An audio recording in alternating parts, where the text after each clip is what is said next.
So, ayan guys, yung ating, this one ma'am, yung 160 yung ginamitan ko ng ito po yung 160. Yan. Tsaka po ito. 160 maghapon nito. Okay, 160 pa rin ito, pero synthetic na fertilizer. Yan po yung sa organic full harvest. So, ayan po, no, ang haba ng dahon niya. At the same time, yung pinaka, ano niya is matataba. Then, dito naman, pareho silang 160, pero mga problemado. For sure, mas magastos ito kaysa dito. Oo. So, ayan po, no, yung dahon pa lang, kita natin, sobrang kapal. Ayan. Sobrang kapal na mahaba. Then, this one naman sa synthetic, ayan, problemado yung dahon niya. So, of course, dahil problemado yung dahon, problemado din yung bunga niya. Pero dito po, sa organic full harvest, ito po ay napakaganda ng dahon, matibay, makapal. Dahil maganda at matibay at dahon makapal, ganun din po ang kanyang butil, no, mga malulusog. Ayan. Ilang days na ito, ma'am? Mag 3 months na umait. Mag 90 days na bukas. Okay. Magkasing edad po ba sila? Oo. Okay.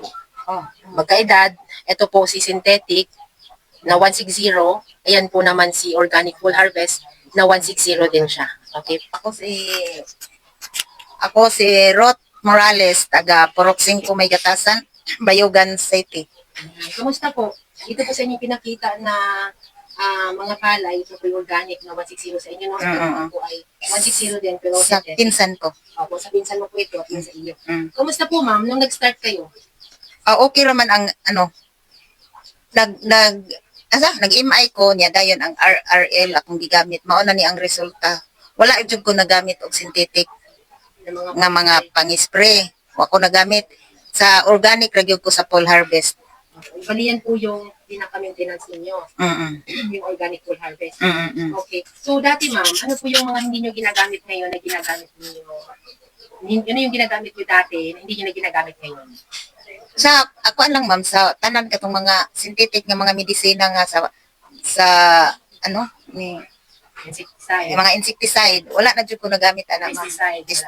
Wala na Sa pinaka-maintenance po ninyo is ating ang atong produkto yung MI ug RL sa Victory Global. So ano po, maliban po doon yung fertilizer na pataba. Ang akong gigamit na fertilizer 14-14 niya hinuon ning segunda ko pagka mga 60 days man yata ammonium. Dati po ilang sako kayo pataba? Naa sa kuan ma'am sa dito 14. 14 months dati. Ngayon po, Karon kuan ra 5 murag 8 ra ma'am. From 14, 8 na lang. Okay. So aside po doon ay wala na kayong insecticide. Wala. Okay. See the difference. Ito yung synthetic. Naan ko may sa una ni Grace na synthetic. Tapos ito pa lang, sobrang payat. Ito pa siya ma-recover. Pagdating dito sa organic, Mo na mga sakit ron sa may atibiding diha, ikan diha atibiding ngadto ingon parang katong Ayaw gila layo gyud